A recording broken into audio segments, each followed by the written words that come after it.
ਦਰਸ਼ਕੋ break ਤੋਂ ਬਾਅਦ ਤੁਹਾਡਾ ਸਭ ਦਾ ਭਰਪੂਰ ਸਵਾਗਤ ਹੈ। ਵਿਊਅਰਸ ਹੁਣ ਆਪਾਂ ਗੱਲਬਾਤ ਕਰਨ ਜਾ ਰਹੇ ਹਾਂ ਕਿ ਵਿਊਅਰਸ ਇਸ ਤਰ੍ਹਾਂ ਜਾਪਦਾ ਹੈ ਕਿ ਭਾਰਤ ਵੱਲੋਂ ਚੀਨ ਪਾਕਿਸਤਾਨ ਦੇ ਜਿਹੜੇ ਸਾਂਝੇ ਪ੍ਰੋਜੈਕਟ CPEC ਨੂੰ ਤਬਾਹ ਕਰਨ ਲਈ ਭਾੜੇ ਦੇ ਟੱਟੂ ਬਲੋਚ ਰਾਹੀਂ ਆਜ਼ਾਦ ਬਲੋਚਿਸਤਾਨ ਦੇ ਏਜੰਡੇ ਤੇ ਕੰਮ ਕੀਤਾ ਜਾ ਰਿਹਾ ਹੈ। ਸੋ ਇਸ ਸੰਬੰਧੀ ਭਾਰਤੀ ਖੁਫੀਆ ਏਜੰਸੀ ਰਾਹ ਵੱਲੋਂ ਆਪਣੀਆਂ ਗਤੀਵਿਧੀਆਂ ਜਿਹੜੀਆਂ ਨੇ ਉਹ ਤੇਜ਼ ਕੀਤੀਆਂ ਜਾ ਰਹੀਆਂ। ਸੋ ਇਸ ਬਾਰੇ ਆਪਾਂ ਵਿਚਾਰ ਚਰਚਾ ਕਰਨ ਜਾ ਰਹੇ ਹਾਂ। ਸੋ ਅਸੀਂ ਚਾਹਾਂਗੇ ਕਿ ਤੁਸੀਂ ਨਾਲ ਇਸੇ ਤਰ੍ਹਾਂ ਬਣੇ ਰਹਿਣਾ। ਦੇਖਣ ਸੁਣ ਲਈ ਤੁਹਾਡਾ ਸਭ ਦਾ ਬਹੁਤ ਬਹੁਤ ਸ਼ੁਕਰੀਆ ਜੀ। ਡਾਕਟਰ ਸਾਹਿਬ ਕੀ ਵਿਚਾਰਾਂ ਨੇ ਇਸ ਮੁੱਦੇ ਬਾਰੇ? ਦੇਖੋ, ਮੁਸ਼ਰਫ ਰਾਜ ਦੇ ਵੇਲੇ ਉਹਨਾਂ ਦੇ ਲਾਅ ਮਿਨਿਸਟਰ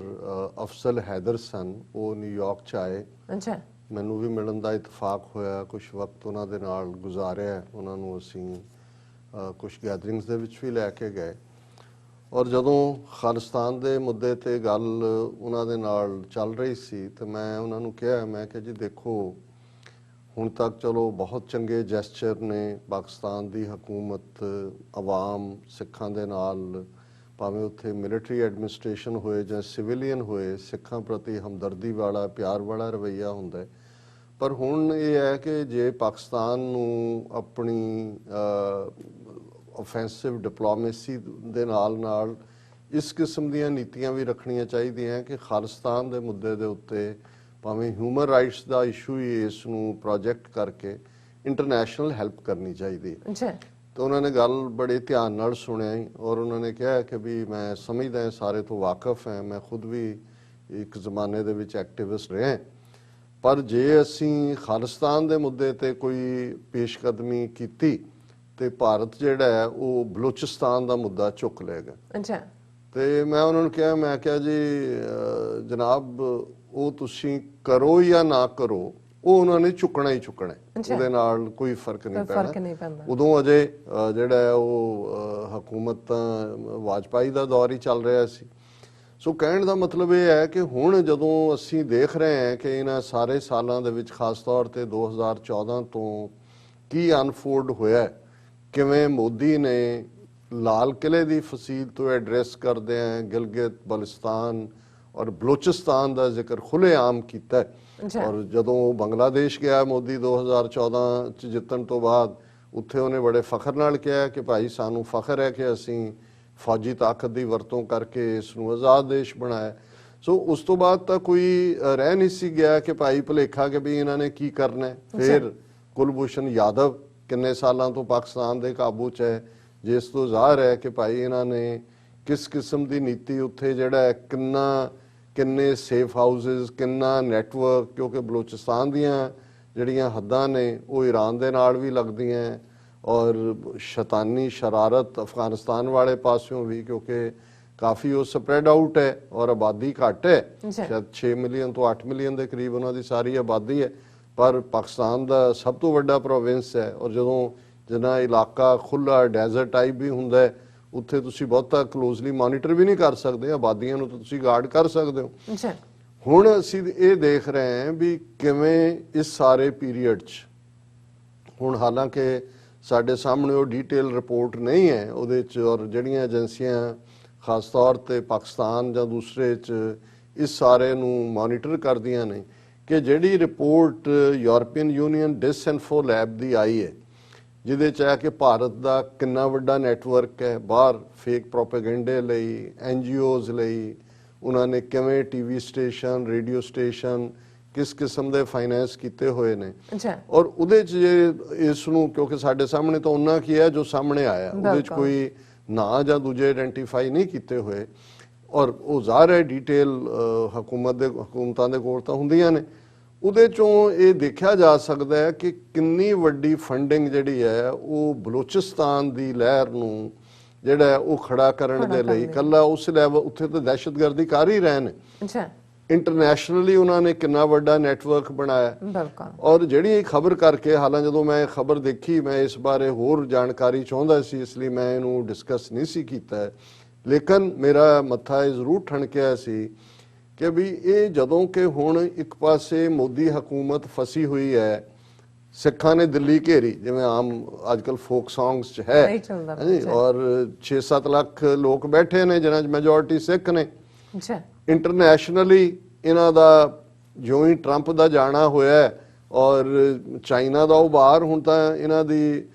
2025 ਤੱਕ ਜਾਂ 2028 ਤੱਕ ਇਹ ਆਇਆ ਕਿ ਵੀ ਚਾਈਨੀਜ਼ ਇਕਨੋਮੀ ਜਿਹੜੀ ਚਾਈਨਾ ਦੀ ਆ ਓਵਰਟੇਕ ਕਰ ਲੇਗੀ ਅਮਰੀਕਾ ਨੂੰ, ਔਰ ਦੁਨੀਆ ਦੀ ਟੌਪ ਫਾਈਨੈਂਸ਼ੀਅਲ ਇੰਸਟੀਟਿਊਸ਼ਨ ਨੇ ਇਹ ਰਿਪੋਰਟ ਕੀਤੀ ਹੈ। ਅੱਛਾ, ਕੁਆਡ ਦੇ ਥੱਲੇ ਇਨਾਮ ਤਾਂ ਜ਼ਰੂਰ ਟਰੰਪ ਨੇ ਜਾਂਦੇ ਜਾਂਦੇ ਜਾਪਾਨ ਦੇ ਐਕਸ ਪ੍ਰਾਈਮ ਮਿਨਿਸਟਰ ਨੂੰ ਔਰ ਆਸਟ੍ਰੇਲੀਆ ਵਾਲਿਆਂ ਨੂੰ ਜਾਂ ਮੋਦੀ ਨੂੰ ਦੇ ਦਿੱਤਾ, ਪਰ ਉਹਦੇ ਥੱਲੇ ਭਾਰਤ ਨੇ ਆਪਣਾ ਰੂਸ ਵਰਗਾ ਦੋਸਤ ਵੀ ਜਿਹੜਾ ਉਹ ਗਵਾਇਆ। ਔਰ ਲੋਕਲੀ ਕੀ ਚੱਲ ਰਿਹਾ ਹੈ, ਚੀਨ ਤੋਂ ਕਿਵੇਂ ਕੁੱਟ ਪੈ, ਇਹ ਸਾਰਾ ਸਾਹਮਣੇ ਹੈ। ਔਰ ਇਕਨੋਮੀ ਡਾਊਨ ਦਾ ਡਰੇਨ 1/4। ਹੁਣ ਉਦੋਂ ਦਾ ਅਸੀਂ ਦੇਖ ਰਹੇ ਸੀ ਕਿ ਵੀ ਕੀ ਹੈ ਇਹਨਾਂ ਦੇ, ਜਿਹਨੂੰ ਕਹਿੰਦੇ ਨੇ ਕਿ ਮਿਸਚੀਫ ਅਪ देयर ਸਲੀਵਸ, ਕਿ ਕੀ ਹੈ, ਕੀ ਕਰਨਗੇ।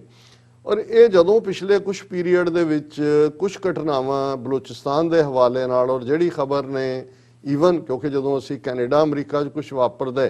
ਤੇ ਉਹ ਤਾਂ ਫਿਰ ਸਾਡੇ ਘਰ 'ਚ ਆ ਕੇ ਵਾਪਰਨ ਵਾਲੀ ਗੱਲ ਹੈ। ਹੁਣ ਇਹ ਜਿਹੜੀ ਖਬਰ ਕੁਝ ਦਿਨ ਪਹਿਲਾਂ ਆਈ ਕਿ ਕਿਵੇਂ ਇੱਕ 36 ਜਾਂ 37 ਸਾਲ ਦੀ ਬਲੋਚ ਆਜ਼ਾਦੀ ਨਾਲ ਨੂੰ ਜਿਹਨੂੰ ਖੜਾ ਕੀਤਾ ਹੋਇਆ ਇਹਨਾਂ ਨੇ ਐਕਟਿਵਿਸਟ ਕਰੀਮਾ ਬਲੋਚ, ਉਹ ਘਰੋਂ ਨਿਕਲੀ ਸਵੇਰੇ, ਟੋਰਾਂਟੋ 'ਚ ਰਹਿੰਦੀ ਸੀ, ਇੱਥੇ ਉਹਨੇ ਪੋਲੀਟੀਕਲ ਰਿਫਿਊਜ ਸਿਆਸੀ ਸ਼ਰਨ ਲਈ ਹੋਈ ਸੀ, ਅਪਰੂਵ ਸੀ ਜਾਂ ਨਹੀਂ ਸੀ ਇਹਦੇ ਬਾਰੇ ਕੰਟਰੋਵਰਸ਼ੀਅਲ ਗੱਲਾਂ ਨੇ, ਲੇਕਿਨ ਉਸ ਦੀ ਲਾਸ਼ ਜਿਹੜੀ ਹੈ ਬਾਅਦ 'ਚ ਉਹਦੇ ਕਿਸੇ ਛੱਪੜ ਦੇ ਕੰਢੇ ਕਿ ਕਿੱਥੇ ਜਾ ਕੇ ਉਹ ਮਿਲੀ। ਹਾਲਾਂ ਜਿਹੜੀ ਪੁਲਿਸ ਦੀ ਇਨੀਸ਼ੀਅਲ ਰਿਪੋਰਟ ਹੈ ਉਹਨਾਂ ਨੇ ਉਹਨੂੰ ਕੋਈ ਫਾਊਲ ਪਲੇ ਨਹੀਂ ਕਿਹਾ, ਉਹਨਾਂ ਨੇ ਕਿਹਾ ਕਿ ਵੀ ਇਹ ਜਿਹੜਾ ਡਿਪਰੈਸ਼ਨ 'ਚ ਸੀ ਔਰ ਆਤਮਘਾਤ ਹੈ, ਕਿ ਵੀ ਉਹਨੇ ਖੁਦ ਆਪਣੇ ਆਪ ਨੂੰ ਸੁਸਾਈਡ ਕੀਤਾ। ਲੇਕਿਨ ਜੇ ਤੁਸੀਂ ਪੈਟਰਨ ਦੇਖੋ ਕਿ ਜਿਸ ਅੰਦਾਜ਼ ਦੇ ਵਿੱਚ ਉਸ ਖਬਰ ਨੂੰ ਭਾਰਤੀ ਮੀਡੀਆ ਨੇ, ਉਹਨਾਂ ਦੇ ਸੋ ਕਾਲਡ ਐਕਸਪਰਟਸ, ਉਹਨਾਂ ਦਾ ਇੱਕ ਬਿਠਾਇਆ ਹੁੰਦਾ ਹੈ ਸ਼ੇਖਰ ਗੁਪਤਾ, ਅਦਰਵਾਈਜ਼ ਉਹ ਆਪਣੇ ਆਪ ਨੂੰ ਬੜਾ ਕੱਟ ਦਾ ਕਲਟਰ ਦੇ ਥੱਲੇ ਹੁੰਦਾ, ਉਹਨੇ ਪੂਰਾ ਸੈਗਮੈਂਟ ਕਰਕੇ ਉਹਦੇ ਕਰੀਮਾ ਬਲੋਚ ਦਾ ਔਰ ਉਹਨੂੰ ਜਾ ਕੇ ਨਾਲ ਜੋੜਿਆ, ਕਿਉਂਕਿ ਕੁਝ ਅਰਸਾ ਪਹਿਲਾਂ ਸਵੀਡਨ ਦੇ ਵਿੱਚ ਵੀ ਇੱਕ ਜਿਹੜਾ ਸਟੂਡੈਂਟ ਐਕਟਿਵਿਸਟ ਰਿਹਾ ਸੀ ਉੱਥੇ, ਉਹਨੇ ਵੀ ਇਸ ਤਰ੍ਹਾਂ ਹੀ ਆਪਣੇ ਆਪ ਨੂੰ ਕਿਲ ਕੀਤਾ ਔਰ ਉਹਨੂੰ ਵੀ ਜੋੜ ਦਿੱਤਾ। ਔਰ ਇਸ ਹੱਦ ਤੱਕ ਚਲੇ ਗਏ ਕਿ ਜੀ ਇਹ ਜਿਹੜੀਆਂ ਕਿਲਿੰਗਸ ਨੇ ਇਹ ISI ਨੇ ਕੀਤੀਆਂ, ਕਿਉਂਕਿ ਇਹ ਜਿਹੜੀ ਬਾਹਰ ਹੁਣ ਬਲੋਚਿਸਤਾਨ ਦੀ ਮੂਵਮੈਂਟ ਬੜਾ ਜ਼ੋਰ ਫੜ ਰਹੀ ਸੀ, ਔਰ ਇਹ ਜਿਹੜਾ ਉਹ ਜਿਹੜੀ ਕਰੀਮਾ ਬਲੋਚ ਹੈ ਉਹਨੇ United nations human right council 'ਚ ਪ੍ਰੈਜੈਂਟੇਸ਼ਨ ਦਿੱਤੀ, ਦੂਜੇ ਦਿੱਤੀ, ਤੀਜੇ ਦਿੱਤੀ,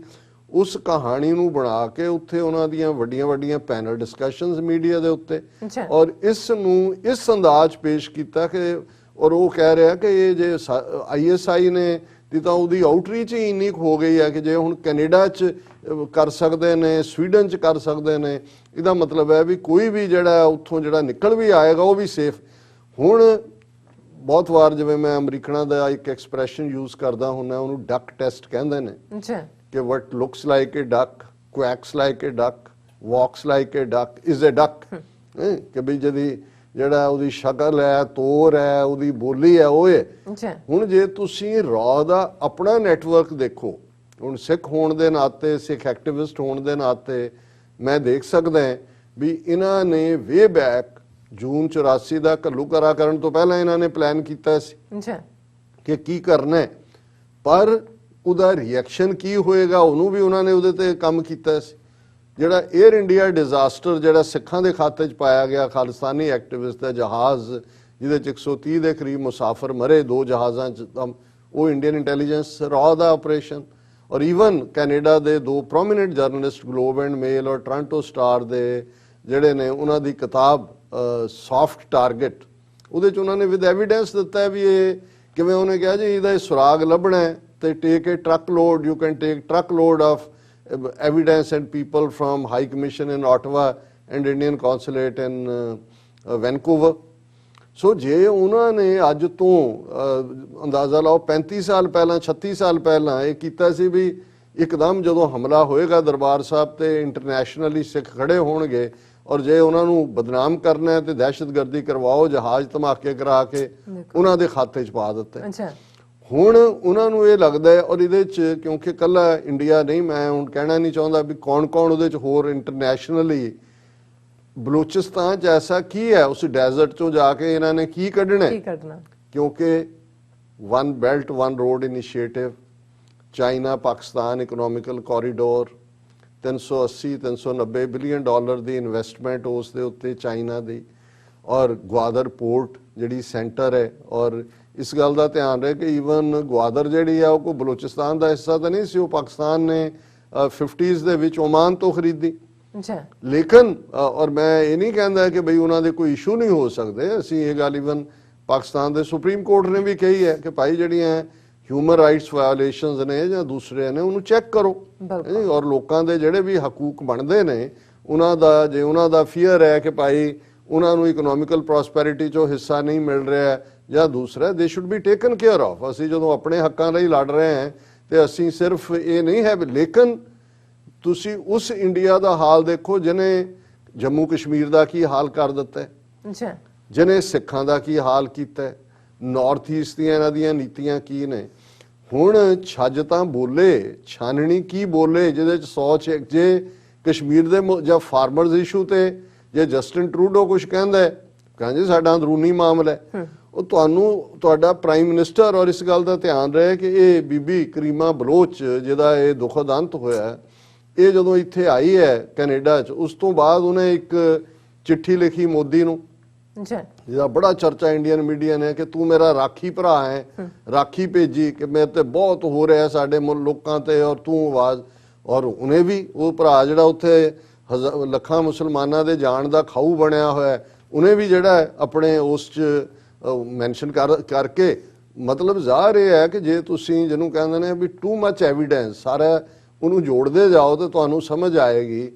ਕਿ ਕਿਵੇਂ ਇਹਨਾਂ ਨੇ ਉੱਥੇ ਵਿਦਿਨ ਬਲੋਚਿਸਤਾਨ ਐਜੂਕੇਸ਼ਨ ਇੰਸਟੀਟਿਊਸ਼ਨਸ 'ਚ ਵੀ ਰਿਕਰੂਟਮੈਂਟ ਕੀਤੀ ਹੋਈ ਹੈ। ਫਿਰ ਉੱਥੇ ਮਿਲੀਟੈਂਸੀ ਨੂੰ ਖੜਾ ਕਰਕੇ ਕੀ ਕਰਾ ਰਹੇ ਨੇ, ਉਹਦੀ ਖਬਰ ਹੀ ਅੱਜ ਮੇਨ ਇਹ ਹੈ, ਮਿਲੀਟੈਂਟਸ attack Pakistan check point in Balochistan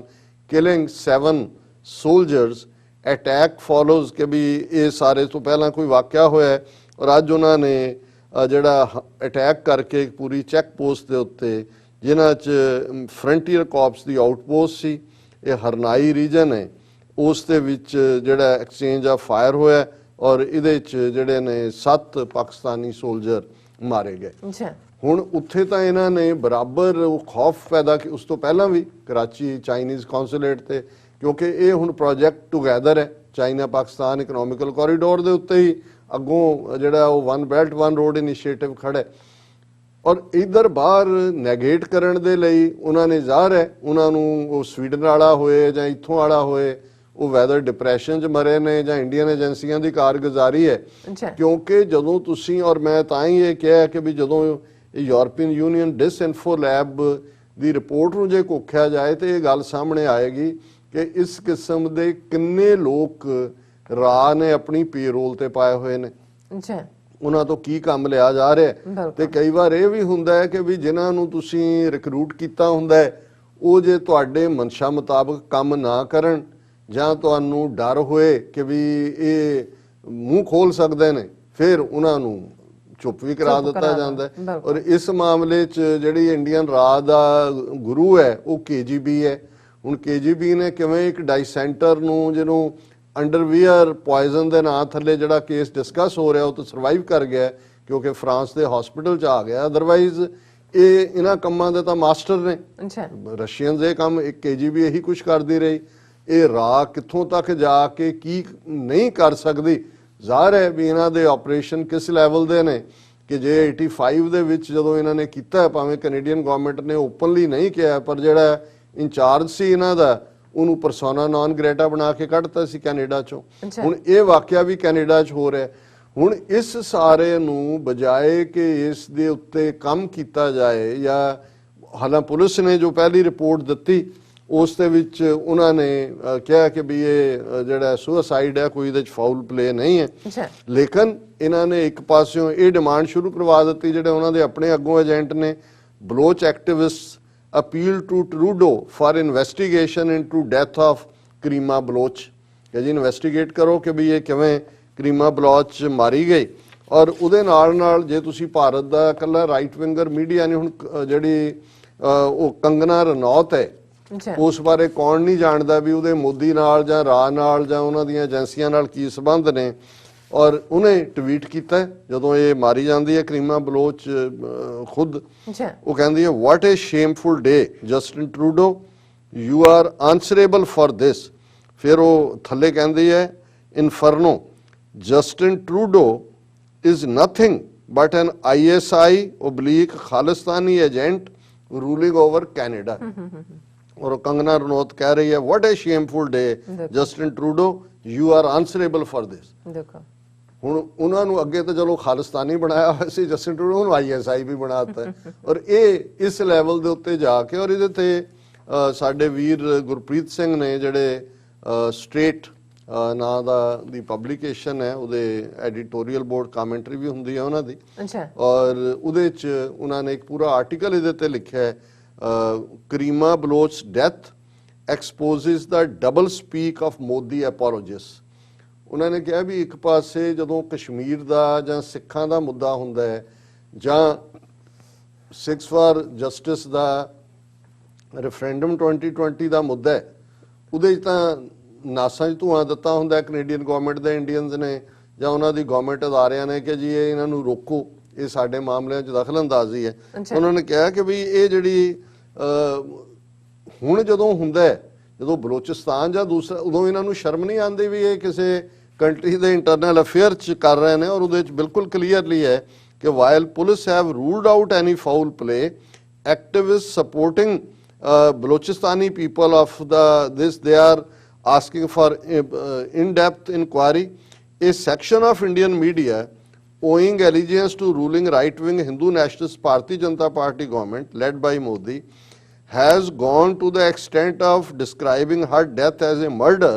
They are questioning the integrity of police in Ontario and Prime Minister Justin Trudeau. ਉਹਨੂੰ ਕਹਿੰਦੇ ਨੇ ਵੀ ਟੋਰਾਂਟੋ ਦੀ ਪੁਲਿਸ ਵੀ ਖਾਲਿਸਤਾਨੀ ਤੇ ISI ਹੈ ਜਸਟਿਨ ਟਰੂਡੋ ਵੀ ਹੈ ਔਰ ਕੰਗਨਾ ਰਣੌਤ ਨੂੰ ਉੱਥੇ ਬੈਠੇ ਹੈ ਜਿਹਨੂੰ ਆਪਣੇ ਸ਼ਹਿਰ ਦੇ ਨਾਮ ਦਾ ਪਤਾ ਨਹੀਂ ਹੋਣਾ ਪੂਰਾ ਉਹਨੂੰ ਇਸ ਕਿਸਮ ਦਾ ਇਹ ਦਿੱਤੀਆਂ ਜਾਂਦੀਆਂ ਜਦੋਂ ਇਹਨਾਂ ਨੇ ਕੋਈ ਵੇਵ ਬਣਾਣੀ ਹੁੰਦੀ ਹੈ। ਔਰ ਉਹਨਾਂ ਨੇ ਕਿਹਾ ਵੀ ਇਹ ਜਿਹੜੀ ਜਿਹਨੇ ਰਾਖੀ ਭਰਾ ਬਣਾਇਆ ਸੀ ਮੋਦੀ ਨੂੰ ਉਹਦੇ ਬਾਰੇ this was despite the fact that attacks on religious minorities especially Muslims have grown under Modi ever since he became the prime minister। ਫਿਰ ਉਹਨਾਂ ਨੇ ਕਸ਼ਮੀਰ ਦਾ ਜ਼ਿਕਰ ਕੀਤਾ ਦੂਸਰੇ ਦਾ ਕੀਤਾ ਔਰ ਉਹਨਾਂ ਨੇ ਕਿਹਾ ਵੀ ਇੱਕ ਪਾਸੇ ਤਾਂ ਰਾਈਟ ਆਫ ਸੈਲਫ ਡਿਟਰਮੀਨੇਸ਼ਨ ਦੀ ਜੇ ਸਿੱਖ ਗੱਲ ਕਰਦੇ ਨੇ ਉਸ ਬਾਰੇ ਇੰਡੀਆ ਦੀ ਕੀ ਲਾਈਨ ਹੈ ਔਰ ਜੇ ਜਿਸ ਦੂਸਰੇ ਪਾਸੇ ਕਿਸ ਹੱਦ ਤੱਕ ਜਾ ਕੇ ਇਹ ਨੈਗੇਟਿਵ ਪ੍ਰੋਪੇਗੈਂਡਾ ਕਰ ਰਹੇ ਨੇ ਔਰ ਉਹਨਾਂ ਨੇ ਇਹ ਕਿਹਾ ਕਿ ਵੀ ਇਹ ਸਾਰੇ ਚੋਂ Indian media and Modi supporters who are strongly advocating for the rights of Balochistan should first set their own house in order before raising fingers at Pakistan.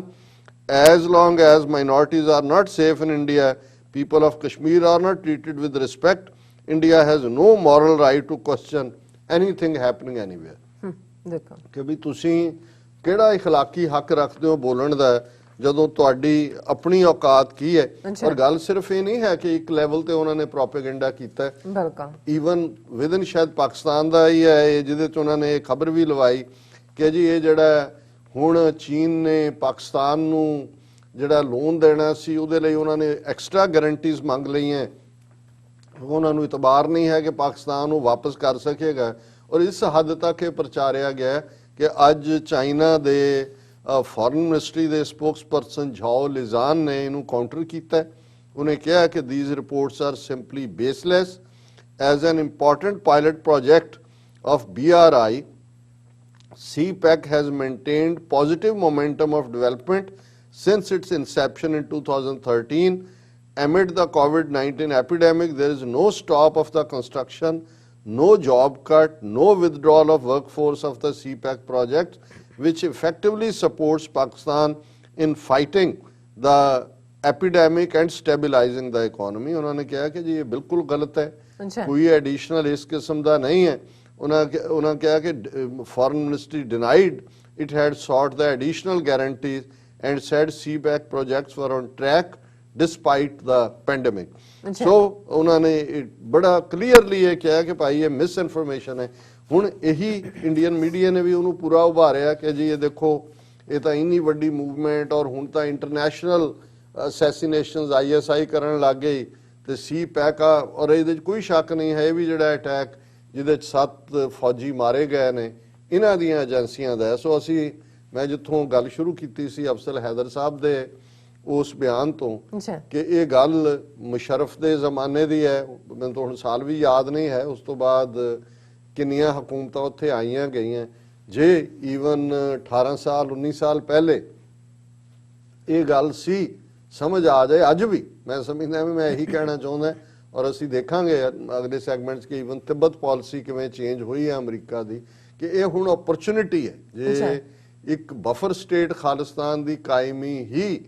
Pakistan ਨੂੰ ਵੀ ਸਟੇਬਿਲਿਟੀ ਦਿੰਦੀ ਹੈ, ਅਦਰਵਾਈਜ਼ ਇਹਨਾਂ ਨੇ ਜਿਨ੍ਹਾਂ ਨੇ ਮੈਂਟਲੀ ਕਦੇ ਐਕਸੈਪਟ ਹੀ ਨਹੀਂ ਕੀਤਾ ਪਾਕਿਸਤਾਨ ਦੀ ਹੋਂਦ ਨੂੰ, ਔਰ ਇਹ ਤਿੰਨੋਂ ਹੀ nuclear power China, Pakistan, India, ਉਹਨਾਂ ਵਿਚਾਲੇ ਬਫਰ ਸਟੇਟ ਖਾਲਿਸਤਾਨ। ਔਰ ਪਾਕਿਸਤਾਨ ਦੇ ਕੋਲ ਤਾਂ ਜਿਹੜਾ ਉਹ ਹੈਰੀਟੇਜ ਹੈ ਸਿੱਖ, ਉਸ ਮੁਕਾਮ ਸਾਡਾ ਮੱਕਾ ਮਦੀਨਾ ਹੈ ਔਰ ਵਾਈਬ੍ਰੈਂਟ ਸਿੱਖ ਕਮਿਊਨਿਟੀ ਹੈ। ਇੰਡੀਆ 'ਚ ਤਾਂ ਕੋਈ ਬਲੋਚ 100 ਵੀ ਨਹੀਂ ਹੋਣਾ ਟੱਬਰ ਉਹਨਾਂ ਦਾ ਜਿੱਥੇ ਹੋਏ ਜੀ ਇੱਥੇ ਬਲੋਚ ਰਹਿੰਦੇ ਨੇ, ਤੇ ਇਹ ਮਾਮੇ ਬਣੇ ਹੋਏ ਨੇ ਬਲੋਚਿਸਤਾਨ ਦੇ। ਸੋ ਮੈਂ ਸਮਝਦਾ ਵੀ ਓਪਰਚੁਨਿਟੀਜ਼ ਹੁੰਦੀਆਂ ਨੇ। ਔਰ ਇਹਨੂੰ ਜਿਹੜਾ ਜਿਵੇਂ ਮੈਂ ਆਪਣੇ ਇੱਕ ਤੋਂ ਇੰਟਰਵਿਊ ਜਿਹੜੇ ਵੀਕਐਂਡ ਤੋਂ ਪਹਿਲਾਂ ਸੀ 25 ਤਰੀਕ ਨੂੰ, ਉਹਦੇ 'ਚ ਵੀ ਮੈਂ ਕਿਹਾ ਸੀ ਕਿ ਵੀ ਐਗਰੈਸਿਵ ਡਿਪਲੋਮੇਸੀ, ਇਹਦੇ ਬਿਨਾਂ ਗੱਲ ਨਹੀਂ ਬਣਨੀ ਹੈ। ਅਦਰਵਾਈਜ਼ ਤੁਸੀਂ ਜੇ ਡਿਫੈਂਸ 'ਚ ਹੀ ਬੈਠੇ ਰਹਿਣਾ ਫਿਰ ਤਾਂ ਸਾਡਾ ਤਾਂ ਰੱਬ ਰਾਖਾ ਹੈ ਹੀ ਹੈ, ਫਿਰ ਤੁਹਾਡਾ ਵੀ ਰੱਬ ਰਾਖਾ। ਬਿਲਕੁਲ ਡਾਕਟਰ ਸਾਹਿਬ, ਇੱਥੇ ਲੈਣੇ ਬ੍ਰੇਕ। ਵਿਊਅਰਸ ਤੁਸੀਂ ਇਸੇ ਤਰ੍ਹਾਂ ਹੀ ਬਣੇ ਰਹਿਣਾ, ਮਿਲਦੇ ਹਾਂ ਆਫਟਰ ਦਿਸ ਸ਼ਾਰਟ ਬ੍ਰੇਕ।